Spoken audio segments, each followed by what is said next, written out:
بسم اللہ الرحمن الرحیم الحمدللہ رب العالمین والصلاة والسلام علی اشرف الانبیاء والمرسلین وعلی آلہ وصحابہ اجمعین اما بعد فاعوذ باللہ من الشیطان الرجیم بسم اللہ الرحمن الرحیم ان الشیطان للانسان عدو مبین صدق اللہ مولانا العلی العظیم وبلغنا رسولہ النبی الامین الکریم ونحن على ذلك لمن الشاهدين والشاكرين والحمد لله رب العالمین۔ حضرات،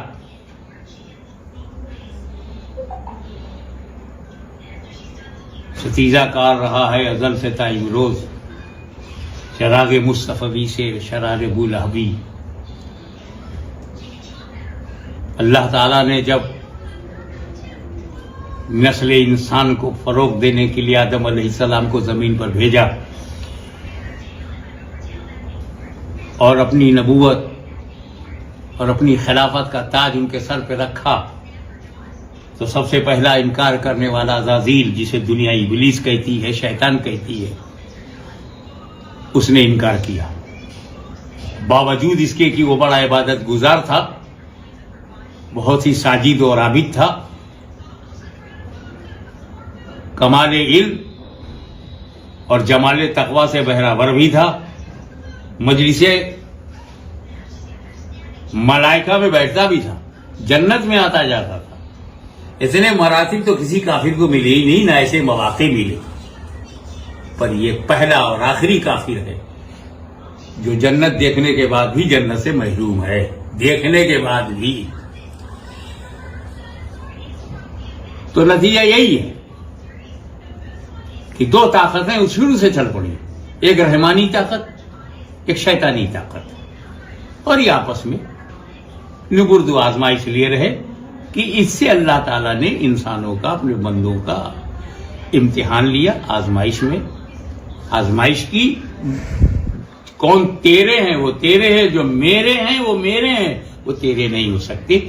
یہ دو طاقتیں، جسے ایک ہم سفلی اور ایک رحمانی کہیں، یا ایک الہی طاقت اور ایک شیطانی طاقت، رحمانی طاقت اور شیطانی طاقت، ان دونوں کے نمائندگی ہر دور میں آتے رہے۔ اللہ تعالیٰ نے انبیاء کرام کا سلسلہ جاری رکھا تو ابلیس نے بھی اپنی شاگردوں کا سلسلہ جاری رکھا۔ اگر اللہ تعالیٰ نے اپنی وحدانیت کو بتانے کے لیے، حق کو بتانے کے لیے حضرت ابراہیم کو بھیجا تو وہ بھی چپ چاپ بیٹھا نہیں تھا، اس نے بھی اپنا ایک نمائندہ نمرود کی صورت میں بنا کے بھیجا۔ اگر اللہ تعالیٰ نے اپنی حقانیت کو، اپنی وحدانیت کو دکھانے اور بتانے سمجھانے کے لیے موسیٰ کلیم اللہ کو بھیجا تو وہ بھی خاموش بیٹھا نہیں رہا، اس نے بھی اس سے رکاوٹ ڈالنے کے لیے فرعون کو بھیجا۔ اگر بہترین، لاجواب، بے مثال نبی کو اللہ تعالیٰ نے دنیا کی ہدایت کے لیے بھیجا، محمد عربی صلی اللہ تعالی وسلم کو، تو پھر وہ بھی خاموش نہیں بیٹھا رہا۔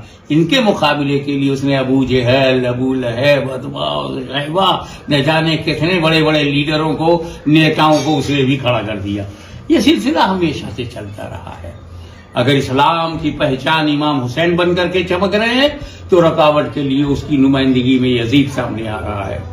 اگر سنیت کی حقانیت کو دنیا کے سامنے بتایا جا رہا ہے تو خارجی اور رافضی طاقتیں بھی آ کر کے اسے نبرد آزما ہے۔ کوئی قرآن پر حملہ کرنا یہ کوئی نئی بات نہیں ہے۔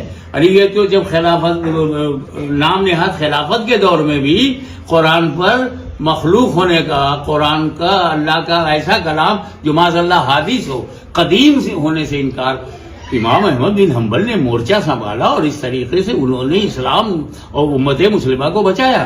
تو قرآن پر حملہ کرنا یہ کوئی نئی بات نہیں ہے۔ رہی یہ ابھی جو نرسمہا آنند کی بات آ رہی ہے، اس کا تو نام لینے ہی سے زبان کا مزہ خراب ہو جاتا ہے۔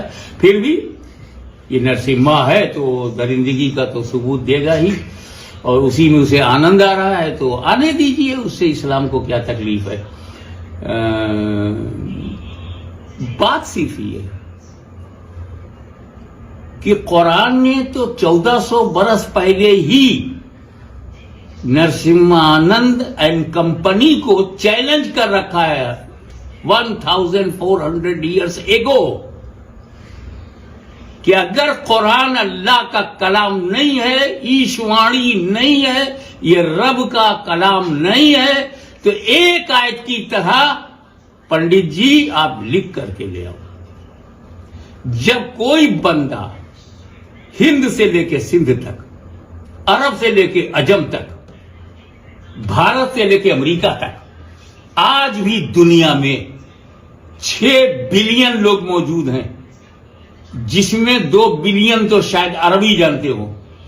ایک پکڑ کے لاؤ جو قرآن کی 6666 آیتیں نہیں، ایک آیت کی طرح دوسری آیت بنا دے.